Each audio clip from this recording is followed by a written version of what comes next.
Mariani. Un autre point, alors, un autre point, parce que ça a fait des émules du fait de l'annonce au vœu, c'est le bâtiment du Lion d'Or. Donc on a eu une réunion cet après-midi donc avec Huguette et Jacques, donc avec l'architecte, et avec donc Solia qui nous assiste sur le projet. Donc moi j'ai dit que je vous en parlerai, puisque il va falloir qu'on se décide. Donc on fera de toute façon une réunion publique pour expliquer un petit peu ce qui s'est passé et comment ça s'est passé, et notamment cette désagréable surprise de l'audit de structure, hein, parce que c'est pas ce qu'on attendait. On était vraiment parti sur une rénovation, réhabilitation, et en soi, aujourd'hui, pour être très objectif avec tout le monde, moi dans mon sentiment, j'irai pas dépenser 150 000 € dans une proposition, là où il y a déjà eu 80 000 € d'investis et où on a déjà cette problématique de... 70 000, oui, enfin, c'est un peu plus de 70 000, enfin, j'ai 80 000 €, parce qu'avec les études et autres, enfin, les frais qu'on a même nous mis aujourd'hui pour avoir l'audit structure et autres, voilà, ça représente à peu près 80 000 € investis déjà dans le bâtiment. Voilà, on va... Enfin, pour clarifier les choses, parce que j'ai déjà commencé à entendre certaines choses, on ne s'est jamais positionné sur l'achat de la maison. C'est-à-dire qu'on nous a fait la proposition de se dire, puisque nous on voulait travailler avec la petite maison qui est jumelée pour avoir un projet global proposé, il n'a jamais été question d'acheter l'ensemble. C'est bien le propriétaire qui aujourd'hui a décidé, lui, de ne pas scinder son terrain pour nous permettre d'acheter que la petite maison, et propose de vendre l'ensemble parce qu'il a dit qu'il mettait l'ensemble à vendre. Donc c'est pas parce que l'ensemble est à vendre que la commune achète, loin de là. On a déjà bien assez à faire juste avec le bâtiment du Lion d'Or. Donc ce qui a été convenu avec donc Solia, qui nous assiste, je vous dis, dans le dossier, et l'architecte, c'est de rester sur le projet tel qu'il est. À eux de nous faire une proposition. Alors moi je vais revenir vers eux, parce que je lui ai dit que vous en parlez ce soir et que j'attendais aussi votre aval et votre positionnement, de rester sur le projet tel qu'on l'a défini actuellement. Après, à eux de revenir sur une proposition de bâtiment, parce que qui dit démolition, reconstruction, dit bâtiment neuf. On a déjà eu des discussions, Jacques a déjà fait savoir son point de vue, hein, parce que qui dit reconstruire à neuf, dit reconstruire effectivement avec des matériaux nouveaux et autres. Et aujourd'hui, c'est la construction écologique, donc biosourcée. Bois. Donc dans le projet initial que nous on avait... Alors, merci. Ça tombe bien.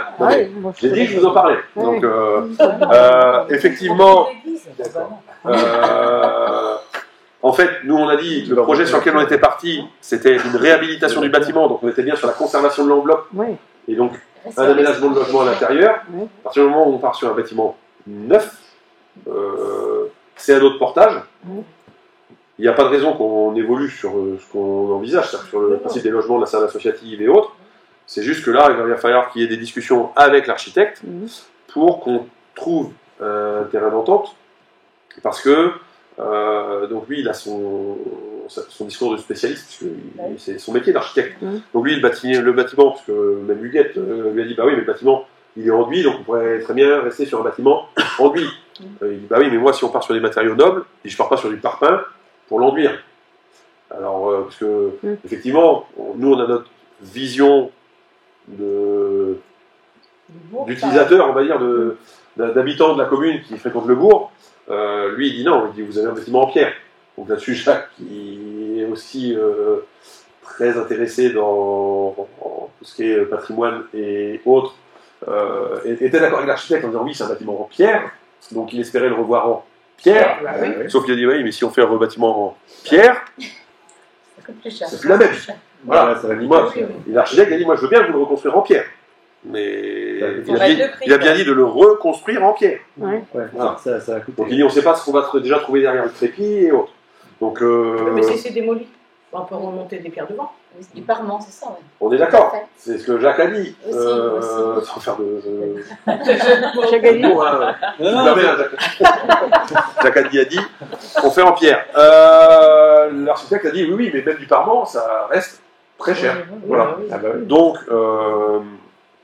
là, il va y avoir une vraie réflexion à avoir, je pense, d'où le fait quand même de maintenir la réunion publique, parce que je pense que là, c'est important d'avoir aussi l'avis des gens. Mais du coup, qu'il prépare, donc le cabinet d'architecture, quelque chose pour la réunion publique, pour avoir des choses et des esquisses à présenter lors de cette réunion. Il parle de fin février, je crois, c'est ça, éventuellement. Oui, voilà, fin février. Oui. L'idée de départ, c'était de respecter l'esprit du bourg dans la rénovation. Moi, je vais bien rappeler le cahier des charges qu'on avait lors de la consultation. C'était garder l'intégrité du bourg. Et lui, dans le dossier qu'il nous a présenté, on était bien sur la conservation, parce que Jacques a ressorti ses notes, du coup, des différents cabinets lors de la consultation. Et c'est bien un point qu'il avait noté, c'est qu'il avait avancé le fait de garder le caractère du bourg. Donc lui, aujourd'hui, il estime que par de la construction bois, en fait, dans le cadre de sa construction bois, c'est ce qu'il dit, c'est construire un bâtiment avec des matériaux neufs et en bois, éventuellement avec de l'isolant paille ou autre, en fait. Un bâtiment passif, ou d'avoir un bâtiment récent, passif et autre, agréable à vivre, et avec une architecture travaillée locale, c'est-à-dire avec les meunières et autres. Mais ça reste en bois. Ouais, non, bon, voilà. Et donc Jacques, mais Jacques a été clair avec lui, il a dit voilà, faut. C'est pas possible. Voilà. Il y a des compromis à faire, mais il faut les trouver. Donc voilà. Donc moi, je leur ai dit que on en parlait ce soir, que je revenais vers eux sur la confirmation qu'on restait bien sur le projet initial, donc des 5 logements avec la salle associative dans les volumes du bâtiment actuel. Voilà. Après, lui de revenir vers nous avec des esquisses, et notamment pour du coup, faire une présentation, pourquoi pas en réunion publique, des différents projets. Maintenant, ce qui est clair, c'est que du fait de... Parce que, si vous voulez, dans le cadre de l'achat de la maison annexe, la seule chose qui avait été optionnée, c'est-à-dire, si on achète, on coupe le terrain et on revend la maison. Moi, le danger aujourd'hui, c'est de dire... C'était de se dire, oui, le problème d'acheter, c'est qu'on ne sait pas si on vend, on ne sait pas combien on vend et autres, et voilà. Donc c'est pour ça que ça n'a jamais été une option du coup au final, parce que voilà, nous on voyait juste la maison mitoyenne, et c'est tout. Donc le projet, on va continuer tel qu'il a été conçu au départ. On espère un petit peu plus de mobilisation, enfin j'espère qu'à la réunion publique, il y aura un peu plus de gens que du nombre de retours d'enquête qu'on avait eu. 62. Voilà, 62 sur 1200 habitants. Donc, 10% des foyers. Voilà. Et je pense qu'en fait, en réunion publique, parce qu'à l'époque, on ne pouvait pas se réunir et autres, on avait fait ce choix-là de faire l'enquête via le bulletin. Là, maintenant qu'on peut reprendre une vie classique, j'espère qu'on aura un peu plus de monde à la réunion publique et de pouvoir voilà, discuter sur ce qu'on peut faire. On n'a pas écarté la solution qu'en fonction du coût, Jacques le disait, de pourquoi pas faire des devis de démolition tout court et laisser une place propre si on ne trouvait pas d'accord. Le principe, c'est pas de dire on va absolument en faire quelque chose pour dépenser de l'argent. Aujourd'hui, on veut répondre à une problématique de logement, parce que, en plus, on veut... nos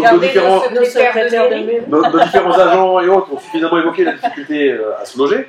Donc, si on peut avoir des propositions et proposer du logement pour pouvoir accueillir... de toute façon, il y a des demandes partout. Mais oui, donc en fait, parce que j'entends aussi le fait que, et moi je l'ai déjà dit aussi, un programme, 5 logements, une salle associative, si vous regardez dans plein de communes, c'est des choses qui sortent à 400, 500 000 euros. Et oui, parce qu'en fait, il n'y a pas à démolir, c'est un terrain nu et autres. Maintenant, c'est des promoteurs qui sortent ce genre de programme, fait avec quel matériau, c'est pour rentabiliser tout de suite.